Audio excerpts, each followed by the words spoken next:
In Luke chapter 19, Jesus, he tells this really interesting story. He tells a story of a businessman who leaves town to do some business. In fact, the businessman is leaving town to become a king. But as he leaves town, he goes to his servants and he gives each of his servants something called minas. And he expects them to do something with what he's given them. Well, the man leaves town and he comes back a king. When he comes back, he goes to his servants and he says, okay, what did you do with what I gave you? How did you invest into my kingdom? How did you gain more with what I gifted you? And the first servant comes to him. He's like, hey, I gained you 10 minas. And the next servant comes, I gained you 7, and I gained you 4, and I gained you 5. And they're all coming to the servant and showing him what they did with what he gave them. Well, the last servant comes up and he goes to the last servant. He says, what did you do with what I gave you? And the last servant says, I didn't do anything with what you gave me. I wrapped it up in a cloth and I hid it because I was afraid of you. I was afraid that you were going to reap where you did not sow. You were going to take where you did not harvest. Basically, what he was saying is, I was afraid that I wasn't going to be enough. I couldn't do enough to please you. And by doing nothing, what ends up happening is the king now takes the very thing that he's given to this servant. He takes it away from him and he gives it to the servants who have done something with what he has given him. And it's interesting because the people see this and they're like, well, why are you taking away from this servant? He'll have nothing then. These guys have plenty. And the king says, no, you don't get it. It's about doing with what I've given you. He's done nothing with what I gave him, so he's gonna get nothing. And I look at that story, I read that story, and to be honest, it makes me a little afraid, and I think that's a good thing. It's a healthy fear, going, am I doing what God has gifted me to do? Or am I living in fear like the servant? You see, the reason the servant didn't invest the minas, the reason he didn't pursue is because of fear.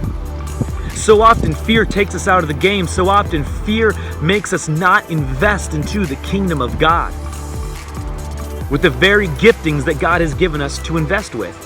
We're afraid of things like, well, what if I screw up? Or what if I don't do it well? Or what if I look like a fool? Or what if I try and I fail? And that is the very fear that keeps us from moving forward, that keeps us from investing into the kingdom of God. And to be honest with you, God's not impressed by you. And that's the beautiful thing. You see, the one who made 10 minas and the one who made 2 minas, God was pleased with both of them. He just says, look, you did something with the giftings I gave you. You invested into my kingdom. And that is what God is looking for, is for us to invest into his kingdom. Are you investing into his kingdom? Or are you taking the very giftings that God has given to you and just keeping them to yourself? Maybe even using them for your own profit, for your own gain, but not for the kingdom of God. You see, at the end, those giftings were taken away from that servant and given to those who had, because God knew they would continue to invest into his kingdom. It is all about the kingdom of God. So often we make life about us and we're worried about what other people would think of us. And so we don't pursue God with all of our hearts because, well, what will people think? Or, man, I might mess up and then God would really be displeased with me if I didn't do it right. And to be honest with you, God just cares about your heart. He cares that you are working on that, investing into his kingdom, about giving all that you have and all that he's given to you for him. Let him take care of the rest.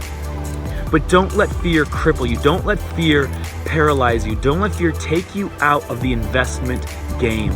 Because when you get taken out of the investment game, you will gain nothing.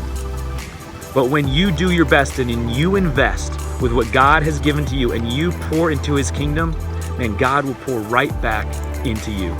Thanks, guys.